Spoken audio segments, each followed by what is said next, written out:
নমস্কার, শুভ সন্ধ্যা। প্রাচীন ভারতে আপনাকে স্বাগত। শাশ্বতী সিনহা বলছি।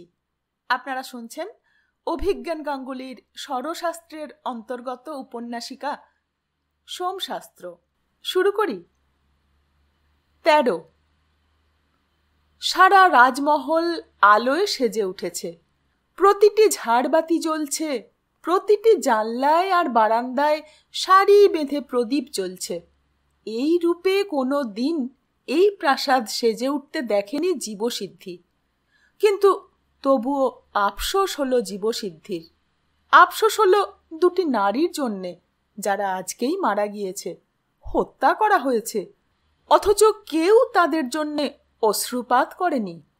না, একজন করেছেন, নিশ্চয়ই করেছেন, রাজকুমারী দুর্ধরা।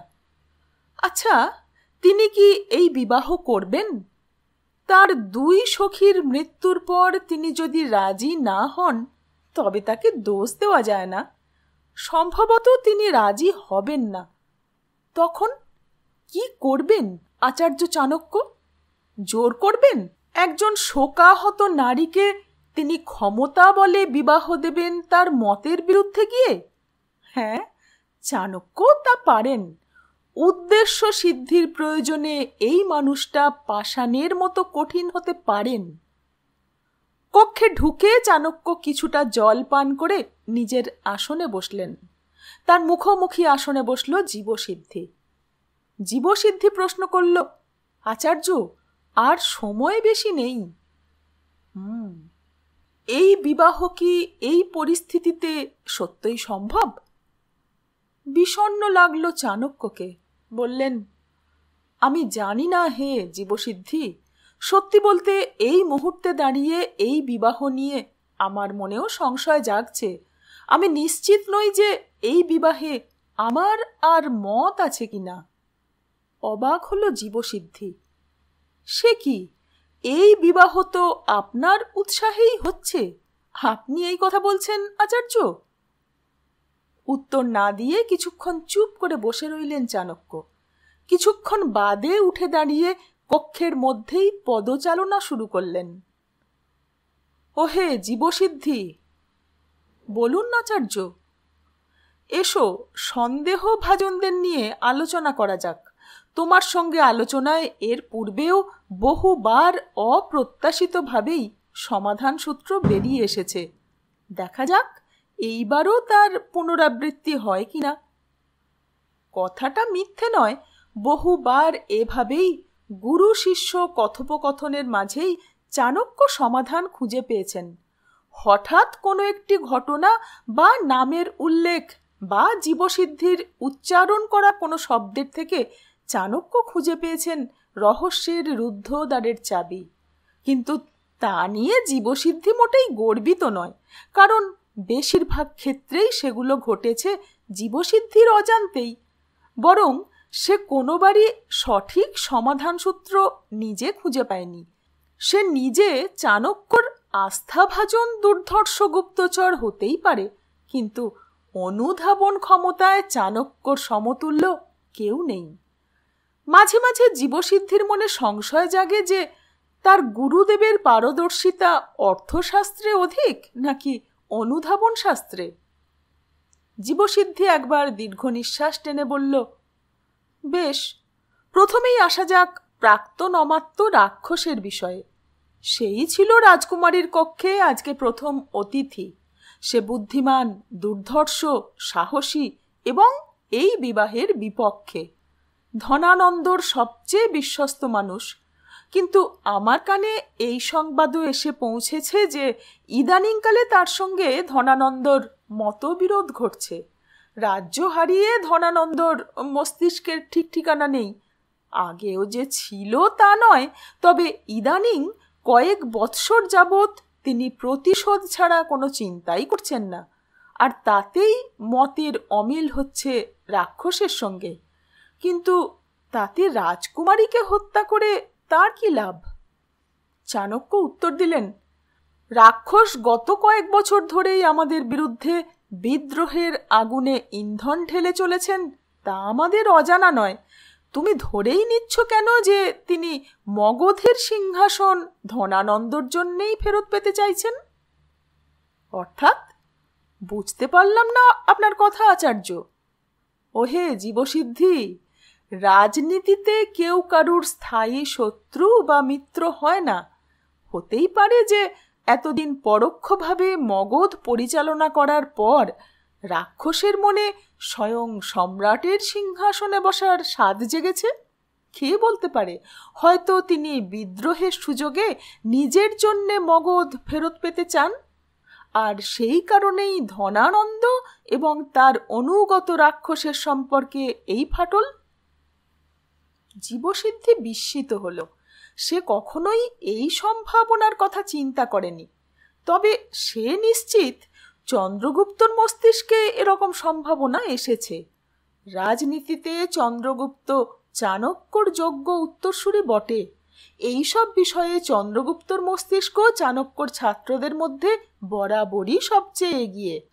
সেই কারণেই তাকে সম্রাট নির্বাচন করেছিলেন আচার্য। চাণক্য বলে চলেছেন, এইবার পরিস্থিতি বিবেচনা করো। যদি রাক্ষসের মনে নিজের জন্যে মগধের অভিলাষ থেকে থাকে, তবে এই বিবাহ তার লক্ষ্যের পথে সবচেয়ে বড় বাধা হতে চলেছে। চন্দ্রগুপ্তর আসন আরও শক্ত হবে এই বিবাহে।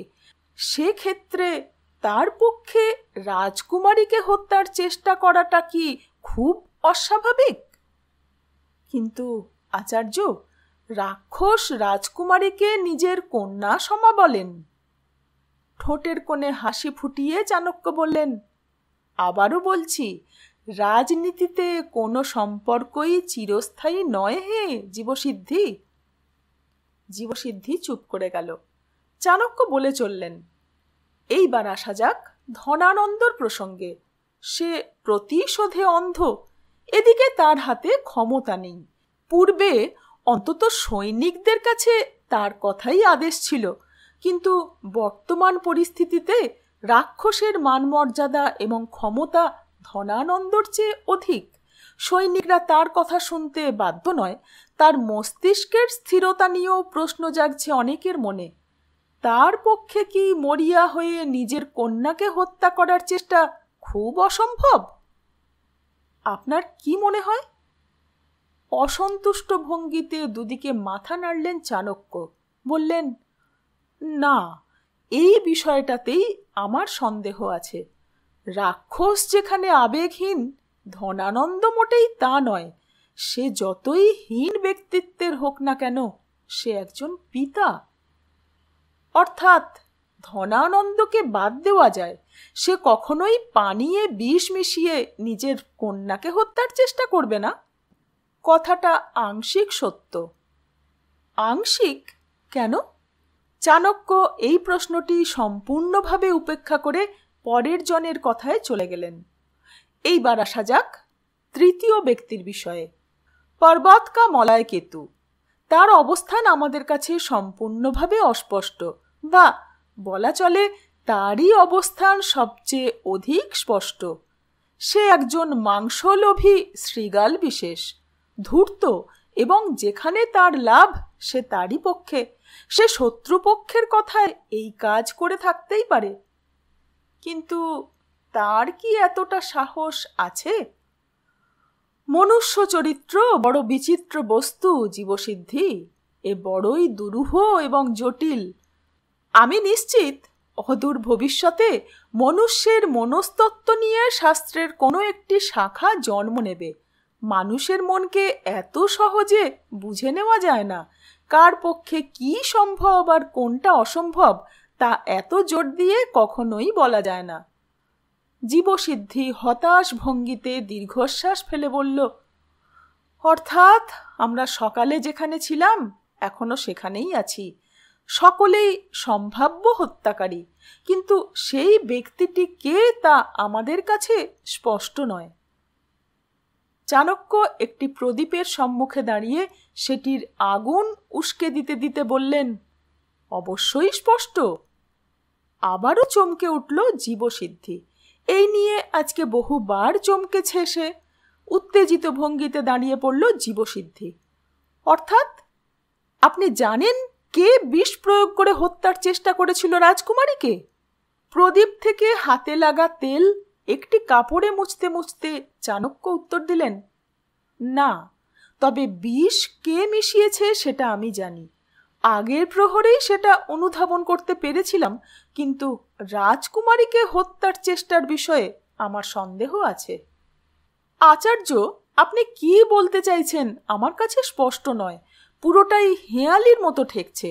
আপনি যদি সেই ব্যক্তির নাম জানেনই, তবে আমরা এখানে কিসের অপেক্ষা করছি? তাকে এখনই কেন বন্দি করছি না? মৃদু হেসে আবার পদচালনা শুরু করলেন চাণক্য। উত্তর দিতে যাচ্ছিলেন, তখনই দ্বারের বাইরে কারুর আগমনের কথা জানালো রক্ষী। কক্ষে ভুবন নামের ভৃত্যটি প্রবেশ করল। তার হাতে একটি ভূর্জপত্রের অংশ। দুই ব্রাহ্মণকে প্রণাম জানিয়ে হাতের ভূর্জপত্রটি এগিয়ে দিল তার নিকটে থাকা জীবসিদ্ধির দিকে। জিমুদবাহন মহাশয় এইটা আপনাদের দিতে বলেছেন। আমি আগেও দুবার এটা আপনাকে দিতে এসেছিলাম, আপনারা নেই দেখে ঘুরে গিয়েছি। জীবসিদ্ধি ভূর্জপত্রটি নিয়ে দেখল তাতে পরপর খাদ্যের নাম লেখা আছে। পত্রের উপরে নাম লেখা রাজকুমারী দুর্ধরার এবং নন্দর শিলমোহর দেওয়া তাতে। এটি রাজকুমারী দুর্ধরার খাদ্য তালিকা। দাসটিকে বিদায় দিয়ে দ্রুত পড়তে থাকলো জীবসিদ্ধি। প্রয়োজনীয় অংশে অর্থাৎ পানীয়ের তালিকা পাঠ করে জীবসিদ্ধি বলল, আচার্য, জিমুদবাহন মিথ্যে বলেননি। জানি, এতে সোম নয় সুরা লেখা আছে, তাই তো? আগে হ্যাঁ, ভুল নন্দদের তরফেই হয়েছে। ভুল? তুমি নিশ্চিত? আপনি কি ইঙ্গিত করতে চাইছেন আচার্য? মৃদু হেসে চাণক্য বললেন, ওহে জীবসিদ্ধি, তোমায় বলেছিলাম না সন্দেহের তালিকায় চতুর্থ একজন আছে। বলতে পারো সে ব্যক্তি কে? আজ্ঞে না, সকলের কথাই আমরা একে একে বিচার করেছি। কে আপনার সন্দেহের তালিকার চতুর্থ ব্যক্তি? পদচালনা থামিয়ে জীবসিদ্ধির দিকে চেয়ে চাণক্য বললেন, স্বয়ং রাজকুমারী দুর্ধরা। একটি টিকা, পর্বতকা অর্থাৎ পার্বত্য প্রদেশের শাসক। 14। জীবসিদ্ধি কয়েক মুহূর্ত বজ্রাহতর মতো স্থাণু হয়ে দাঁড়িয়ে রইল। নিজের কানকে ঠিক বিশ্বাস করতে পারছে না সে। আচার্য কি একটু আগে সেটাই বললেন যেটা সে শুনল? হতবাক ভাবটা কাটিয়ে উঠে জীবসিদ্ধি প্রশ্ন করল, আচার্য, আপনি কি বলতে চাইছেন? রাজকুমারী দুর্ধরা নিজের পানীয়ে নিজেই বিষ মিশিয়েছিল? এ কথা আমি বলিনি। আপনি একটু পূর্বেই তাই বলেছেন। না, আমি বলেছি সন্দেহের তালিকায় তাকেও রাখা যায়, কারণ আজকের সমস্ত ঘটনায় তার লাভ সবচেয়ে অধিক। আপনি পুনরায় হেঁয়ালি করছেন আচার্য। আপনি বলতে চাইছেন রাজকুমারী আত্মহননের অভিপ্রায় নিয়ে বিষ মিশিয়েছিলেন? না, আমি তা বলছি না।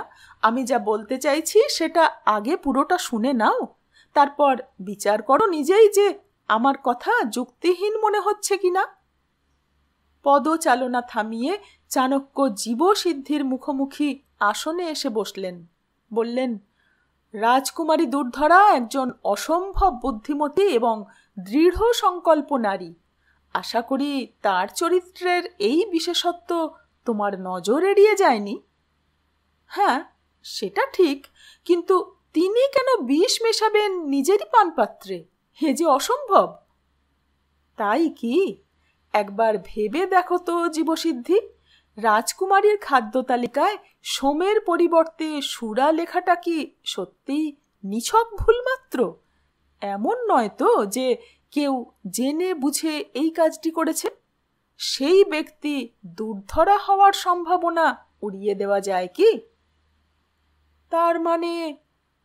কথা শেষ করল না জীবসিদ্ধি। চাণক্য সম্মতিসূচক ঘাড় নেড়ে বললেন,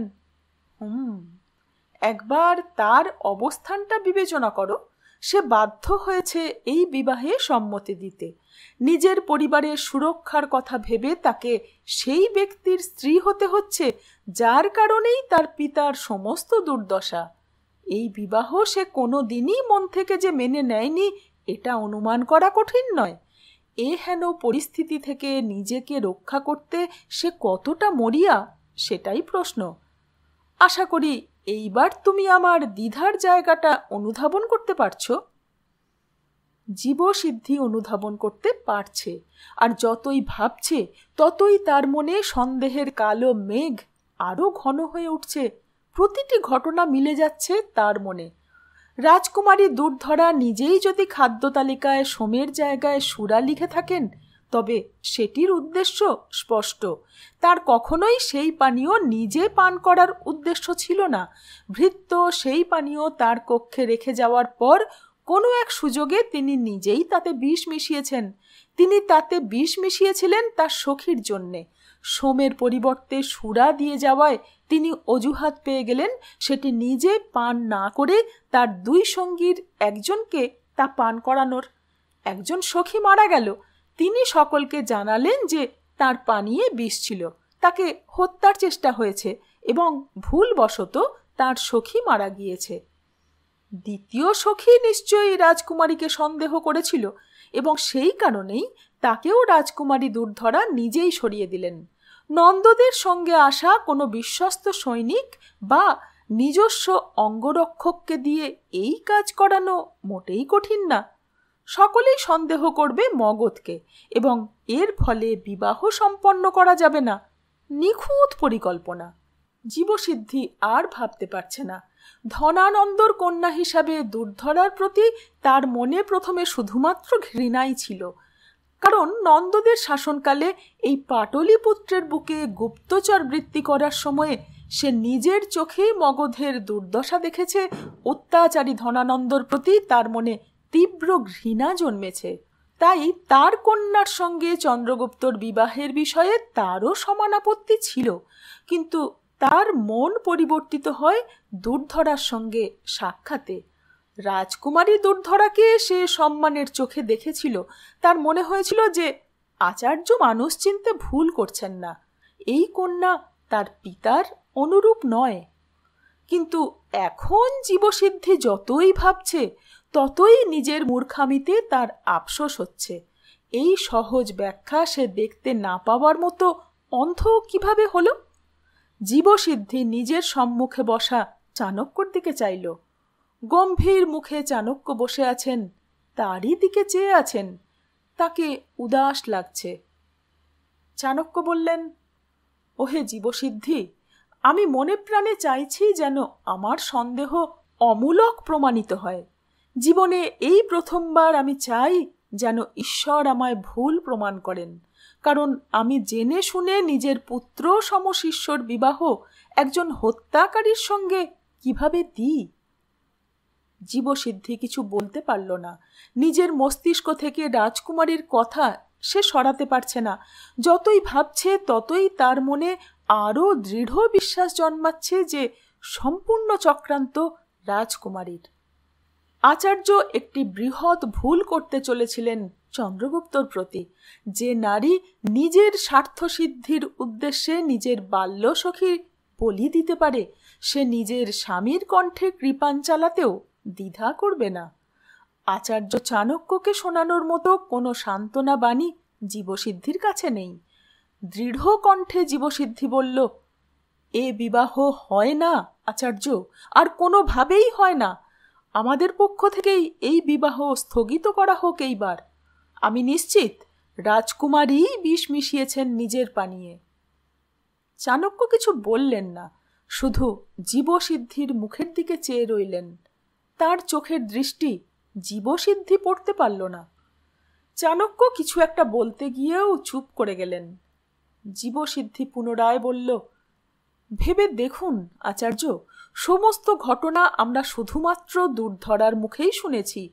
সে যা বলেছে তার কতটা মিথ্যা আর কতটা সত্যি তা আমরা জানি না, জানার কোনো উপায়ও নেই, কারণ তার কথার সত্যতার বিষয়ে যে দুজন প্রমাণ দিতে পারত, যে দুই নারী তারই কক্ষে ছিল তারা দুজনেই মৃত।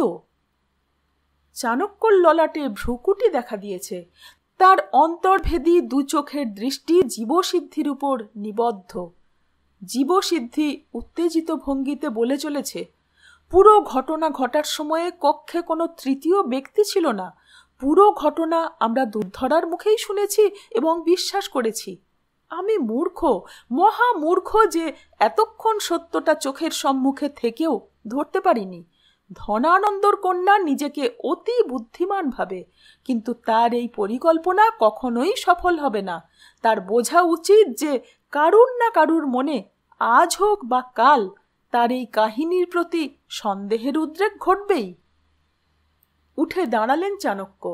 তার ললাটের ভ্রুকুটি গভীর হয়েছে, দু চোখ অসম্ভব উজ্জ্বল।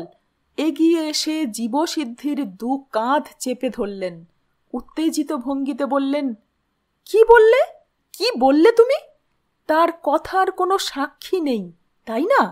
রাজকুমারীর কথার সত্যতার প্রমাণ দেওয়ার মতো কেউ কক্ষে ছিল না, তাই না? চাণক্যর আচরণে বিস্মিত হচ্ছে জীবসিদ্ধি। হঠাৎ কি হলো আচার্যর? ধীর স্বরে বলল, হ্যাঁ আচার্য, যুক্তি দিয়ে ভাবলে রাজকুমারীর উপর সন্দেহ হবেই। তার কথার সত্যতার প্রমাণ কি? যথার্থ যথার্থ বলেছ হে জীবসিদ্ধি। কোনো দাস বা রক্ষী দেখেনি মধুবনকে রাজকুমারী দুর্ধরার পাত্র থেকে ঢেলে দেওয়া সুরা পান করতে? কেউ ছিল না কক্ষে। জীবসিদ্ধিকে ছেড়ে সোজা হয়ে দাঁড়ালেন চাণক্য। বললেন, ওহে জীবসিদ্ধি, প্রতিবারের মতোই এইবারও তোমাকে ছাড়া এই রহস্যের সমাধান হতো না।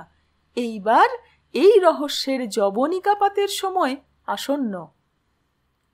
দ্রুত কক্ষের দ্বার খুলে বাইরে বেরোলেন চাণক্য। বাইরে দাঁড়িয়ে থাকা সৈনিকদের উদ্দেশ্যে বললেন, এই মুহূর্তে সম্রাটকে যথাশীঘ্র এই কক্ষে আসতে বলো। সঙ্গে ধনানন্দ, রাক্ষস, রাজকুমারী দুর্ধরা এবং কুমার মলয়কেতুকেও উপস্থিত হতে বলো এই কক্ষে। যত শীঘ্র সম্ভব যাও, যাও, যাও। কয়েকজন সৈনিক দ্রুত আলাদা আলাদা দিকে ছুটল। চাণক্য দ্বার খোলা রেখেই কক্ষে প্রবেশ করলেন পুনরায়। তার ললাটে আর ভ্রুকুটি নেই, কিন্তু তার দু চোখের দৃষ্টি উজ্জ্বল। এ দৃষ্টি জীবসিদ্ধির অতি পরিচিত। আচার্য চাণক্য রহস্যের সমাধান করে ফেলেছেন। এই দীর্ঘ রহস্যের শেষ অঙ্ক উপস্থিত। 15। এই কক্ষটি অন্যান্য কক্ষের তুলনায় আয়তনে ছোট। সেই কারণে মাত্র কয়েকজন মানুষ একসঙ্গে উপস্থিত হওয়াতেই কক্ষে ভিড় জমে গিয়েছে বলে মনে হচ্ছে জীবসিদ্ধির। কক্ষের শেষ মাথায় বসে আছেন সম্রাট চন্দ্রগুপ্ত। তার পাশে দুজন অঙ্গরক্ষক সৈনিক। গম্ভীর মুখে বসে আছেন তিনি। তার পরনে এখন একটি গেরুয়া রেশমের ধুতি এবং গাঢ় সবুজ অঙ্গবস্ত্র। মাথায় ধুতির সঙ্গে মিল রেখে গেরুয়া উষ্ণিস, যাতে একটি ময়ূরপুচ্ছ শোভা বৃদ্ধি করছে। তার কণ্ঠে, বাহুতে এবং কর্ণে স্বর্ণালঙ্কার। তবে কক্ষে এই মুহূর্তে উপস্থিত অন্য দুই রাজপুরুষের তুলনায় তারই অলঙ্কার কম। ধনানন্দ এবং রাক্ষস পূর্বের বেশেই আছেন। ধনানন্দ মুখে বিরক্তির ভাব ফুটিয়ে বসে আছেন একটি আসনে। আজ সকাল থেকেই এই একই মুখের ভাব তার। জীবসিদ্ধি নিশ্চিত নয় এটার কারণ মৌর্যদের আতিথেয়তা নাকি এটিই ধনানন্দর স্বাভাবিক মুখভঙ্গি। কারুর দিকে তাকাচ্ছেন না তিনি, খালি পূর্বের মতোই ঢিলে অঙ্গুরীয়টি মাঝে মাঝে আঙুল থেকে বারবার খোলা পড়া করছেন। রাক্ষসকে দেখলে জড়বৎ প্রস্তর মূর্তি বলে ভুল হওয়ার সম্ভাবনা আছে। স্থিরভাবে তিনি বসে আছেন ধনানন্দর পাশের আসনে। মুখে যথারীতি তার কোনো অভিব্যক্তি নেই। জীবসিদ্ধি লক্ষ্য করেছে রাক্ষস চোখের পলকও খুব কমই ফেলেন, যে কারণে তার মুখ দেখলে ভ্রম হয় যেন প্রস্তর খণ্ডে কোনো এক শিল্পী নাক, চোখ, মুখ খোদিত করেছে, এবং সে শিল্পী মোটেই পটু নয়, কারণ মূর্তির মুখে সে কোনো রকম স্বাভাবিক অভিব্যক্তি ফুটিয়ে তুলতে ব্যর্থ হয়েছে। এছাড়া অমাত্য কৃষ্ণনাথ আছেন। বৃদ্ধর অবস্থা করুণ, মানসিক চাপ আর তিনি নিতে পারছেন না। বারবার বিহ্বল দৃষ্টিতে চন্দ্রগুপ্ত চাণক্য এবং জীবসিদ্ধির দিকে ক্রম অনুসারে চাইছেন। চাণক্য বসে আছেন চন্দ্রগুপ্তর পাশের আসনে, দ্বিধাহীন ভঙ্গিতে মধু আর গুড় মিশ্রিত সেই বিশেষ পানীয়টির চতুর্থ পেয়ালা শেষ করছেন। কক্ষের অন্যান্য সকলের ধৈর্যহীনতার প্রতি তিনি সম্পূর্ণ উদাসীন। জিমুতবাহনও উপস্থিত আছেন কক্ষে, এবং তার সঙ্গেই সেই ভুবন নামক ভৃত্যটিকেও উপস্থিত করা হয়েছে। তারা দুজন এই সভায় তাদের জরুরি তলবের কারণ বুঝতে অক্ষম, কারণ কোনো ঘটনাই তাদের জানা নেই। তাদের মুখের ভাবেই তাদের বিহ্বলতা প্রকাশ পাচ্ছে। একদল গুরুত্বপূর্ণ রাজপুরুষের মধ্যে তারা নিজেদের আরোই গুটিয়ে নিয়েছেন, আর একদম কোণের একটি আসনে নিজেকে লুকিয়ে ফেলার বৃথা চেষ্টা করছে মলয়কেতু। তার মনের ভাব অনুমান করতে জীবসিদ্ধির অসুবিধা হচ্ছে না। সে আর দ্বিতীয়বার চাণক্যর মুখোমুখি না হওয়ার বিনিময়ে নিজের অর্ধেক রাজ্যও দান করতে পারে সম্ভবত। তবে এই মুহূর্তে মলয়কেতুর চেয়েও বেশি অপ্রস্তুত যে দুজন, তারা হলেন স্বয়ং সম্রাট চন্দ্রগুপ্ত এবং রাজকুমারী দুর্ধরা। দুজনের এই প্রথম সাক্ষাৎ, যা হওয়ার কথা ছিল আরও অর্ধেক প্রহর পরে। বিবাহের পূর্বে বর বধূর সাক্ষাতের নিয়ম নেই, কিন্তু যেখানে বিবাহই হচ্ছে না সেখানে আর নিয়ম রীতির তোয়াক্কা কোনো পক্ষই করেনি। চন্দ্রগুপ্ত এবং রাজকুমারী দুর্ধরা আপ্রাণ চেষ্টা করে চলেছেন একে অন্যের থেকে দৃষ্টি ঘুরিয়ে রাখতে। চাণক্যর ঠিক পাশের আসনেই বসে থাকা জীবসিদ্ধির মুখ থেকে একটা আফসোসের দীর্ঘশ্বাস বেরিয়ে এলো। লাল বস্ত্রে অপরূপ সুন্দরী লাগছে দুর্ধরাকে। তাকে বলিষ্ঠ সুপুরুষ চন্দ্রগুপ্তর পাশে রাজজটকের মতোই মানিয়ে যেত। কিন্তু হায় রে নিয়তি, মিত্র চন্দ্রগুপ্তর জন্যে জীবসিদ্ধির করুণা হলো। পানপাত্রের মধুপানীয় সবটুকু শেষ করে ধীরে সুস্থে উঠে দাঁড়ালেন চাণক্য। চন্দ্রগুপ্তর দিকে চেয়ে বললেন, সম্রাটের আজ্ঞা হলে কয়েকটি কথা আমি উপস্থিত সকলের সম্মুখে বলতে চাই। চন্দ্রগুপ্ত মৃদু ঘাড় নাড়লেন একবার। চাণক্য প্রতি উত্তরে ধন্যবাদ জানিয়ে রাজকুমারী দুর্ধরার দিকে ফিরে প্রশ্ন করলেন, রাজকুমারী, এই কক্ষে উপস্থিত প্রায় সকলেই আজকের ঘটে যাওয়া অঘটনের কথা জানেন, কিন্তু তদন্তের স্বার্থে ঘটনাটি সকলের থেকে গোপন রাখা হয়েছে এবং তাই উপস্থিত কয়েকজনের কাছে তা সম্পূর্ণভাবেই অজানা। আপনি কি দয়া করে ঘটনার সংক্ষেপ আরও একবার সকলের সম্মুখে বলবেন?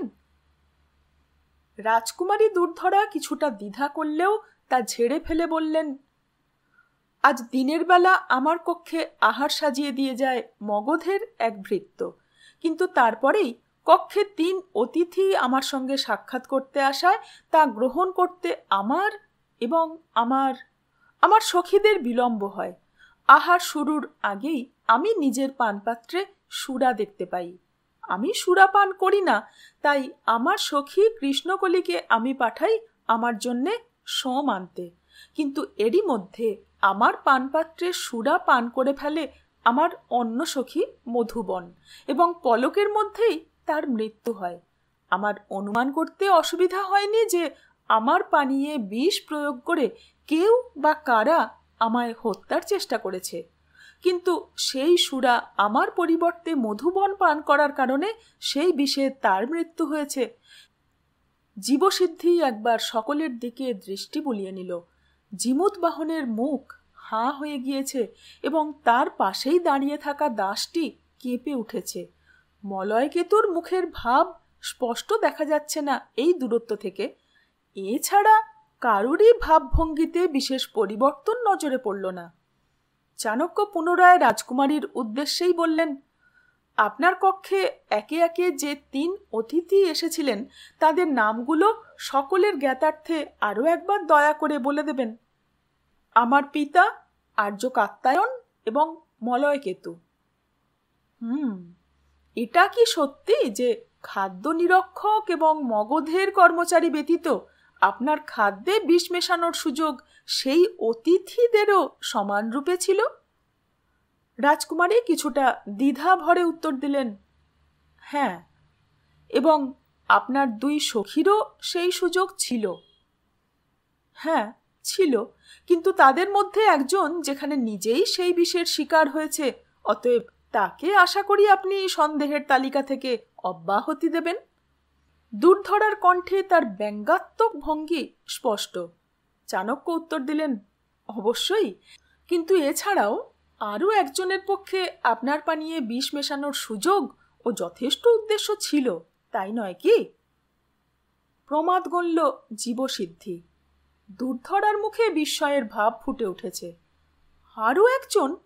কার কথা বলছেন আপনি? আপনার কথা বলছি রাজকুমারী। অস্বীকার করতে পারবেন যে আপনার পক্ষে এই কাজ সহজেই করা সম্ভব। খাদ্যের দায়িত্বে থাকা জিমুদবাহন মহাশয়ের কাছে যে তালিকা আপনাদের পক্ষ থেকে এসেছে সেটিতে স্পষ্টভাবে সোমের পরিবর্তে সুরা লেখা রয়েছে আপনার খাদ্য তালিকায়। আমি যদি বলি যে এটি অজান্তে ঘটে যাওয়া বিচ্যুতি নয়, বরং উদ্দেশ্য প্রণোদিতভাবে এটি করা হয়েছে, আপনি কি ইঙ্গিত করতে চাইছেন আচার্য?